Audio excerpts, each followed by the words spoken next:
Catch up on all the live shows right here on africatechradio.com. With over 87 million active gamers in Africa, generating over $800 million in revenue, what trends are shaping game development and gaming on the continent? Co-founder of PlayerOne and moderator of this special episode, Chima Ifeji, will be joined by the founder, Naija Game EVO, Kunmi Adenipebi, Africa game developer Dooshima Anger, and African game developer working for a global studio, Obinna Akpen, as they share thoughts as to what trends are shaping, have shaped, and maybe will shape the gaming and esports industry on the continent. Well, I make welcome Chima, who is the moderator for this particular. Hi Chima, how are you doing today? Yeah, I'm great. Thank you so much, Anthony, for having us on this call. I mean, I can't really believe that at this point in my life, growing up, I can't really believe that we'll get to a point where I would come on a show and we're talking about gaming. Oh, well, here we are. I just really remember all the sneaking around and the hidings when you want to play games. When you sneak out of church and maybe you're offering money. Interesting. Yeah, all that stuff. Interesting. Right? Like, mommy, look at me now. Right? So, thank you for the opportunity. And I'm really glad that we have these really awesome guys on here to talk about gaming with. And like you've rightly introduced them, we have Kunmi, and we also have Dooshima Anger, which is, we're going to get back to these names, right? Because I really think that's one of the coolest names I've heard in a long time. And we have Obinna Akpen, and we're going to just gist about everything. So we'll go and start with our guy Kunmi. Kunmi, first of all, interesting name. I've known about Kunmi for 4 to 5 years now, and this is literally the first time I have heard his actual name, Kunmi. I've always known him as Spectacular, right? Or Skeptacular. There's a way they call him on the game, in the gaming community. Very popular guy. So when you sent the flyer and you were, look, there's somebody from Naija Game EVO / Gamer will be coming on. I was looking through the names. I was like, I don't recognize any of these names. And then when I saw the picture, I was like, oh, this Spectre now. What's going on here? So, bro, it's really nice to actually meet or know your actual name, right? I'm not good. I might have a difficult time calling you that on this call, because I hope it's okay to just call you Spectre through the call, yeah? Yes. Okay. That Kunmi basically doesn't exist anymore.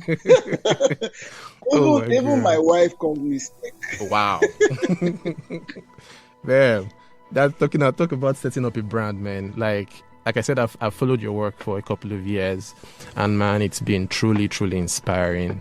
How far you've come along, the things that you've managed to achieve from, helping gamers across the continent, across the country with, getting started with their careers, hosting tourneys year upon year, going on to set up the Game EVO, going up to setting up Gamer. You've done fantastic in the industry, man, and it's just really good to, be with you on the score, yeah? So we'll start from you and just give us a little nugget.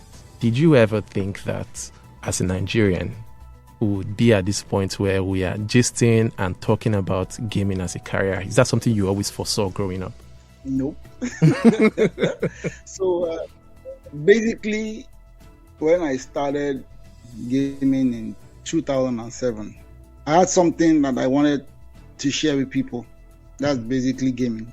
And I saw that a lot of people, I was a game center junkie when I was growing up. I basically used to tour around Lagos looking for game centers to play in because of bragging rights. So at some point I was like, this thing, let's try and bring it to life. When I was a kid, I always tell people I watched a movie called The Wizard. It was 1986, if I'm correct. Wow. It was the release of Mario Bros 3, and they did an esports tournament. That movie was my first contact with esports, and it just opened my eyes immediately. And since then, it never left. So when I started the movement, I always refer back to that day I saw the boy competing with people, wanting to be the best. And my idea was one day we will get to a stage where gaming will become a way of life. Yeah. But I didn't really know that it would get this big. But it was just going to host a big tournament one day. But I didn't even see the ecosystem. I didn't know that it was going to be this explosive. Yeah. Man, like you're very right. Like the pace and the explosiveness of the industry in Africa and in Nigeria particularly has been really, really amazing to watch. Nobody would have really believed it would get to this point, right? It's amazing, right? And I'm really, really excited for what the near future even holds for us. Like you saw Tony calling huge numbers when he started this conversation. He was talking about 80 something million gamers across Africa, and I'm like, damn, do your parents know you're playing video games? It's so cool. It's so cool that we're here. We'll just quickly talk to our other guests. Dooshima Anger. Yeah. Damn, God. That is such a cool name. That is such a cool name. Right. So first of all, is that your legal name? Yeah. Let's start from there. Oh yes, that's that. But it's not pronounced that way. Okay. Please help But me. it is.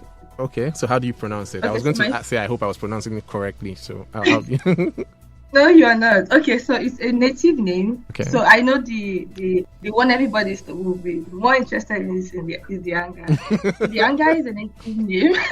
Okay. And it is pronounced Anger, not Anger. Oh. But then I go with it. I've been called Anger all my life.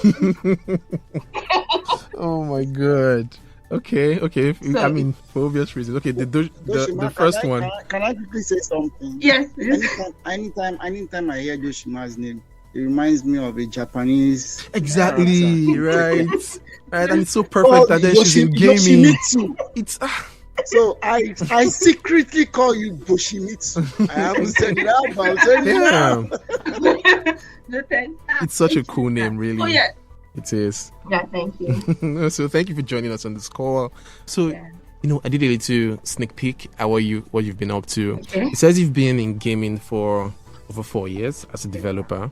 And prior to that, you were you were a software developer working with, I guess in a different sector, right? So what pushed you over? Have you always been in gaming? Oh, no. Okay, so I listened to Kunmi's beautiful story about how when he was growing up, he has always wanted to do. I don't have that kind of story. I'm so sorry. I love programming, so I started as a backend developer in a software development company that provides services to basically any company. So they do both infrastructures and building custom games. And building custom games, I was a backend programmer. And I used Laravel. I started with Java, so I thought I was going to be an Android developer, and then my job took me to Laravel backend. And a lot happened. So I guess that period I was delayed on my something happened and my deliverables were not coming in. My KPIs were not really good that way.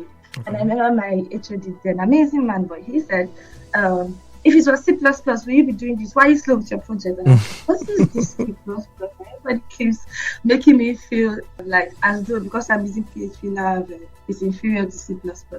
So I picked up C++ just to see why that should come up in the conversation. Okay. And I started it. Then I trying to learn C++ to thinking I'll be better as a backend programmer. And I got into game development. And for some weird reason, SDL2 and C++ is one of like the first few things you see when you're just learning, when you want to move from basic programming in C++ to like maybe an advanced level. So I started that, and then somebody said, oh no, use Unity, YouTube suggestion. And I started with Unity. Then I fell in love with Unity. I quit my job. I got my first job 2 months after. Wow, okay. And I'm still here. And the rest is history, as they say. Yeah, the rest is history. Wow, that's... So that's the story. There wasn't I fell in love with it. I knew gaming was cool. So I love animation, mangas, I love all of that. But Okay, that gaming explains the it name. was But something. go on. Yeah.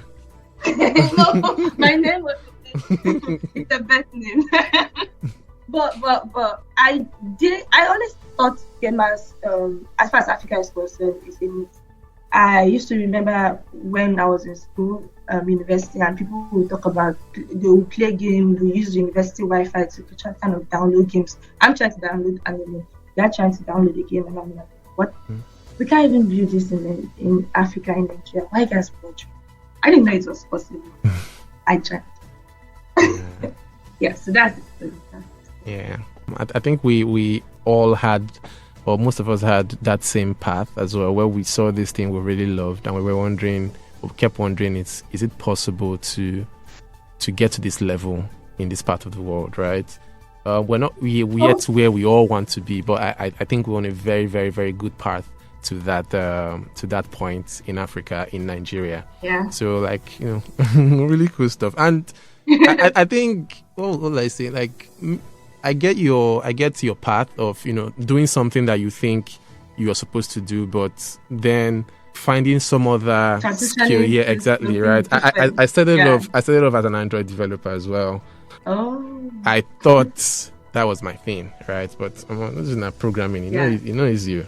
It's not it. I saw that I mostly enjoyed creating the interfaces and making it look good as opposed to the actual backend and the functionalities, right? And so in time, I finally found my ground as more of a creative designer and a visual designer, and then a product designer. So I just relaxed and found my love for designing essentially.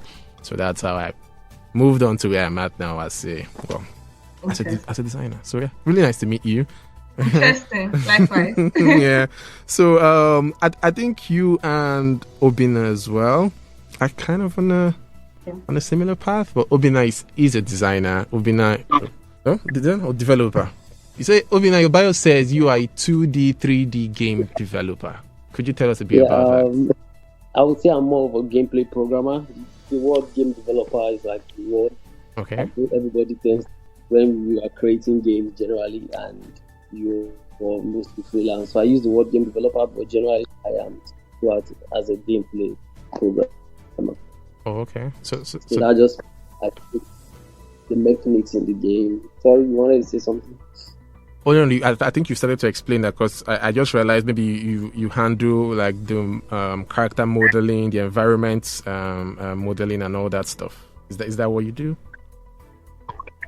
No, that's the work of an artist or 3D modeler. Okay. I know the basics of it. I know a little of it, but generally, the movement of the characters, things you see in the game, the shooting, the jumping, anything the character does around the world, I'm the one that will program it.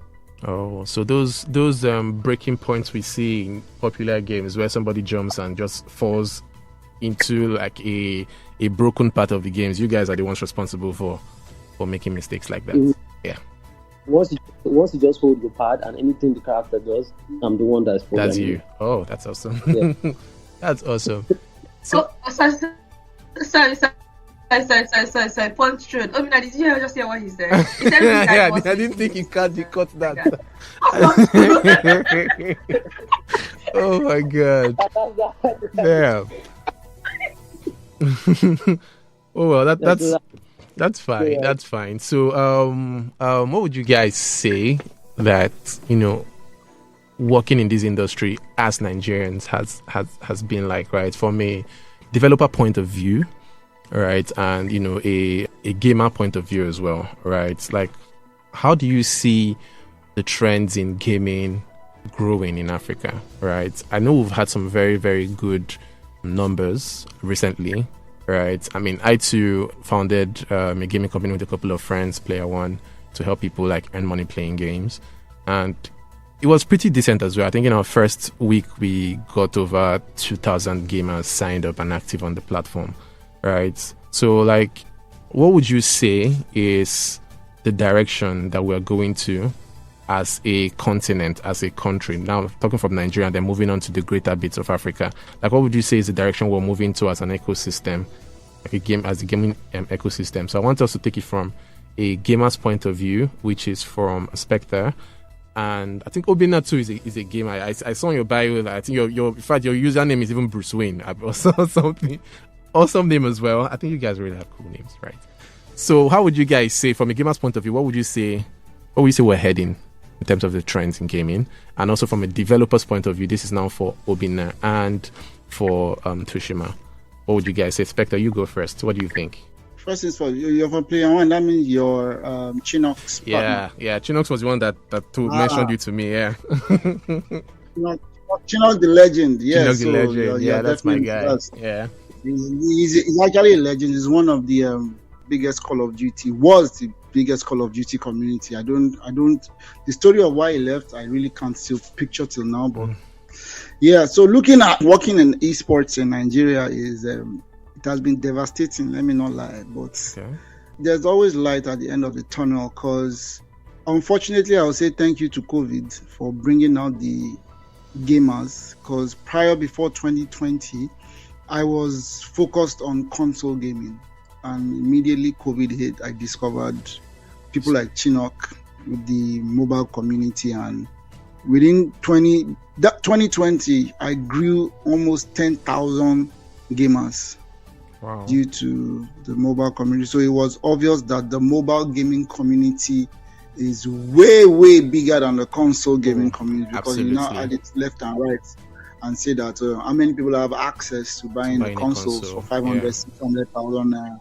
And to buy a mobile phone as cheap as 100,000 naira, 150,000 naira to play their mobile games. So I see in the next couple of years, especially Nigeria, becoming the hub for gaming and esports, because this is not bragging. If you look at how many game developers are in Africa making the waves, Nigeria, number one. If you look at the biggest esports teams in Africa, where are you going to look at? Nigeria.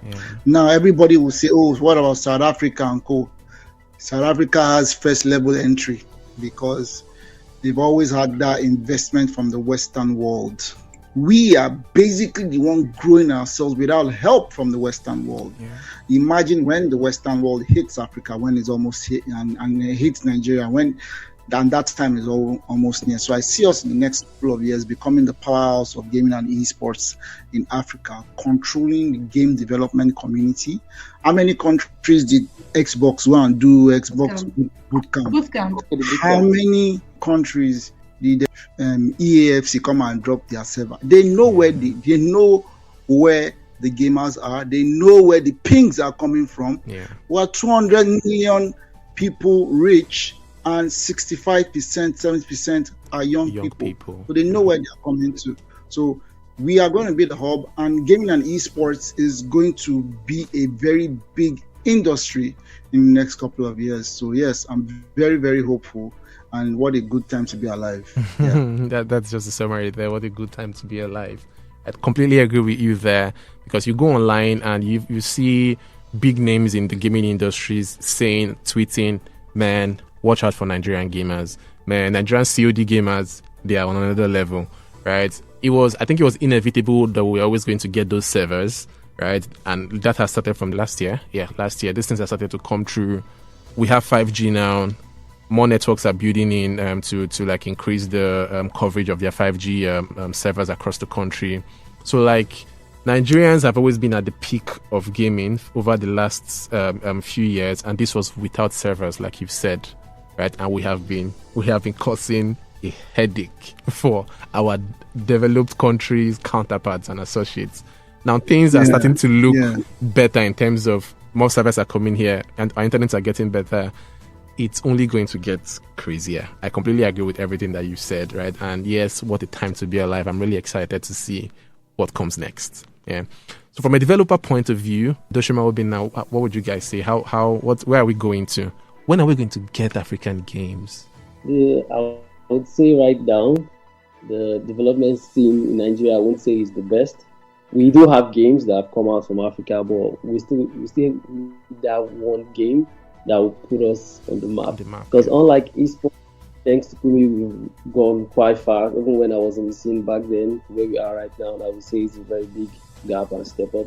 But the development world is not like you. It's just like what you still need to show that you have something. And once we have that one thing that says that yes, there's talent in Africa and we are willing to push the boundaries, I would say then we will be in comfortable spot for development. Yeah. I think I really agree with that point that we just need that one blockbuster, one game that really puts us on the map. I know that we've been releasing a couple of mobile games on the app stores and the play stores, and to be honest, most of those games are really, let's say, like mini versions of other popular games. Like you see Nigerians maybe recreating games on tempo runs and other similar games, but maybe they make it with like local characters and all that stuff. It just goes to show that we are up and coming, like there is talent there, but we just need that one big break, right? And then I also see that in a number of focus too is on mobile gaming from our developers' point of view. I understand that access to console gaming obviously isn't cheap, and with the way our dollar keeps rising like Gary these days, it's only going to get worse, right? So I realize that maybe our developers for now are maybe focused on creating mobile-friendly games that everybody has more access to, right? But I'm hoping that in time we will get to the point where we start to have console games. There are so many folklores and so many stories and so many gods in Nigeria and Africa that we can make so many awesome games about. There's no reason why we should not have a Grand Theft Lagos, really, because Lagos is such an exciting city, right? And I think like all the stories we watch on Grand Theft, we play on Grand Theft Auto, Lagos is more exciting, right? And I just know that in a couple of years we'll keep going at the pace that we're going to. Everything is going to even out. Everything is going to grow, and it's an exciting time. Like Spectre says, what a time to be alive, really. Dooshima, what's up? Okay, sorry. I like to chip in a bit. I like to chip in a bit in what you just said, which is having our culture in games. Now, these people, when I say the people, the industry, the gaming industry, and the Western gaming industry, have been trying that already. Okay. But the problem here is they do not have the data coming out of Nigeria or a couple of African countries. For example, I'll go as way back as 2010 or so when Black Ops 2 came out. Lagos was there was a Lagos scene in the game. Yeah, I played that. Terrorist attack, Odilon Bridge, Surulere. It was big. Resident Evil 5 had Nigeria in it, spending naira. They were doing voodoo and everything in that game, but they could not see the data of people buying that game from Nigeria. But that game was sold out in Nigeria. Let me tell you what now happened. Yes. Now Nigerians will buy from vendors that buy from UK, Dubai, and Japan. All those data so the data are goes going to to those countries, making them feel they are the consumers, while we are actually the ones adding to this. So something happened yesterday. There was a partnership between Carry First and Sony. Sony invested a lot of money undisclosed into Carry First to help widen the PlayStation reach. Fortunately for them, Africa is a PlayStation rigged. Yes. But now what they are going to do, which I'm very sure of, is open stores in each country. You know, if you want to buy your PSN, you have to buy UK or America. Now you're going to have your PSN Nigeria, PSN Ghana, PSN Ivory Coast, PSN Cameroon. Data will now be flowing from each country. That would be now, something. These people, when they see how many people are pinging from each country, they will now say, let's go to this country and invest. Actually, that's why I'm pretty excited with that partnership with Carry First. You're very correct. No, they're coming. You're very correct, because we all have our PlayStations, and then we are registered as US users, right? And then we have to also buy the US cards and all that stuff. You're right. Like there's the numbers that they even have doesn't really justify the actual figures that are coming out of Africa and out of Nigeria, right? And with these partnerships that you've just mentioned, exciting times ahead, really. The guys at Carry First as well, just as you guys at Game EVO and Gamer, I think they're doing an amazing job as well. I think I'm not sure if it was you guys at Gamer or them. I think one of you guys were very called to helping with the COD servers going live. All right, so amazing job. I think everybody's doing. Yeah. Yes. Dooshima, what's up? What do you have for us? I'm going to pose one question to you as we start to Okay. wrap up. Right. So my question now is. Alright. But I do want to. I'm sorry for cutting you. Okay. I do want to chip in or add a little bit of just to add to what Obinna said about the state of for we the game developers. I know Kunmi has been saying a lot about the gamers part, and we did talk about development part. So for the development part, there were some wins last year. Some of the guys made major milestones, and it's something that is very exciting. Having Xbox come to Nigeria and also is willing to take some games, some custom-made games in Africa, in Nigeria, in Lagos here, and publish it and put on and have a publishing deal is one of some of the opportunities that I'm personally excited about. And then having communities like African Communicate try to also train and help indie developers, because in Nigeria there are a lot of indie and solo developers. And Art Fellowship in terms of placing or connecting developers to publishers, to marketers, such that the games that we are creating can become more popular than the mobile mini game of popular games, which you talked about. Yeah. There are lots of games that are being created but haven't gotten enough traffic, enough publicity, enough funding for it to be able to. They are promising games. So in the end, it just ends up being we indie also developers portfolio when it's a good idea or something. But because there's no enough traffic or there's no support in terms of finances or technical know-how or whatever, or even logistics, it becomes the developer's portfolio, and then we now start trying to look for a job outside just because of finances and all of that. But it's growing. There are more publishers coming in and wanting to work with local developers, which is one thing I am honestly excited about, which I wanted to chip in with everything that you said. Okay. Yeah. Thank you so much. Yeah, absolutely correct as well. Exciting times as we head into the future.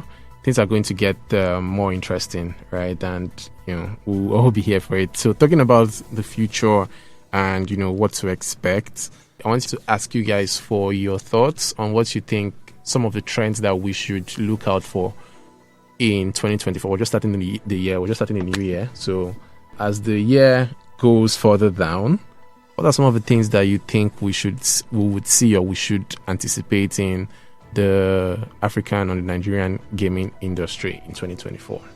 So if everybody could just give us quick trend ideas to watch out for, that would be awesome. Obinna, do you want to go first? Yeah.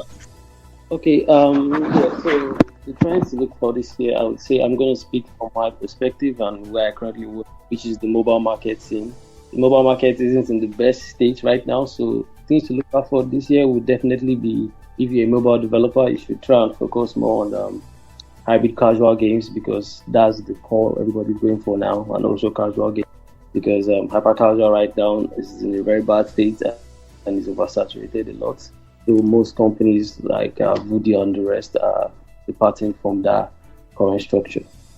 So that's just from my own end. That is something, if you're a game developer and you're into mobile games, you should look out for in 2024. All right. Awesome.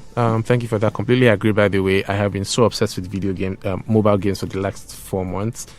I kind of sold my console trying to get a new one. So in between, I downloaded a lot of mobile games, and the addiction is insane. So I think it's actually unhealthy, if you ask me. So you're right. Mobile gaming, casual games are a very, very important place for developers and gamers to also look in as well. So much fun. Yeah, thank you. Dooshima, what do you think? Okay, more people are going to come into the community in terms of building games. There have been a lot of people that have been excited. There's going to be more publicity shared on games that are being developed or has been developed. And I see a lot of partnership, a lot of idea pitching and idea development, prototyping, just testing the market that is going to be happening this year. And it's something that I'm hoping that there are some projects that are in development phases and have gotten some kind of publishing deal, mostly from Xbox, but it's not my place to sell because I didn't get it yet. So, but I am also excited for them, for developers who has gotten that far, and development from my own end. But I believe this year is a year where we developers are trying to be daring. Opportunities are happening, and we are taking the opportunities. We are taking the chances to just show that we have what it takes to beat good games also. Yeah, okay. Awesome. So developers should be on the lookout. It's going to be an exciting year for them. Partnerships. Completely agree with that, by the way. I think we've been seeing that steady growing for the last year. So, yeah. Spectre, what do you think? From my own end, basically a lot of new gaming hubs, gaming studios, esports teams are going to evolve. There's going to be a push in the international gaming industry into Nigeria. Hopefully, if the dollar, the inflation issue in Nigeria comes to a halt, because that's also a factor that the industry will be looking at before coming in. So if everything stabilizes, we should have a very, very big 2024 in gaming and esports. So yeah, I think that's for me. A lot of hubs, a lot of studios, a lot of esports teams, a lot of tournaments. The government is also looking for a way to understand what the ecosystem is so that they can also push into it. So I expect a lot of big things happening. Yeah, completely agree with that. I mean, I know in the last year, I know a couple of gamers that got brand deals from gaming teams outside of the country, trying to partner with gamers down here, right? And I think even you guys at Game, I think you guys launched the gaming hub, Carvin, I think that's the name, a week or two ago. So, Gamer just did that. Yeah. So we'll be seeing a lot more of those gaming hubs and community building and all that stuff. So exciting stuff. So I'm going to ask a closing question, and please, I would like everybody to take at least a minute, or less than a minute actually, to answer these questions. Right. So the question is, what would you say that the work that you are doing, both as a gamer, as a community builder, or as a developer right now, what impact do you anticipate that your work would do for the community or your immediate community being Nigeria now? So for me, I think my job from inception has been just to enlighten the community about the esports, gaming and esports industry, to enable us know that playing games is not just for fun, that there's a career path in it, there's a way of life. So that's basically what I'm here to do, and I think that's what I've been doing for over 12 years now. I can definitely say that I've been part of the ecosystem that pushed out gaming and esports to everyone to understand that yes, it's a big industry and there's a career path in it. So I think that's basically what I'm out here to do. Awesome, thank you. Dooshima, what's up? Oh yes, so for me, I recently joined Advocate. They have a lot of things cooked up right now, and I'm very excited with what they are planning and my role there. So what I can say off the clock, joining the community, is I'm here. I'm going to do my own contribution and hopefully inspire more women into joining gaming, even if it's esports or just the development part, and just telling them that it's possible. It's not an alienated idea like I used to think it was. But yeah, that's it. Yeah, that's a good one. Yeah, thank you. Obinna. For me, I just think that games that I create and the work I do at Africa Community as a community member to aspire or inspire other people like me, because I'm on this career path right now because of my love for games. And it inspires them. There is a career path, and just your love for games can take you quite far. So that is Okay. Awesome. Thank you guys so much for these insights. Really appreciated you guys being here and talking to all of you. Dooshima Anger, coolest name I've heard so far. Really nice speaking to you once more. I hope you guys have an amazing year in gaming. I hope all your plans and the things that you guys have in store for us as a community I can't wait to see them. Thanks for listening, and don't forget to catch up on all the live shows right here on africatechradio.com.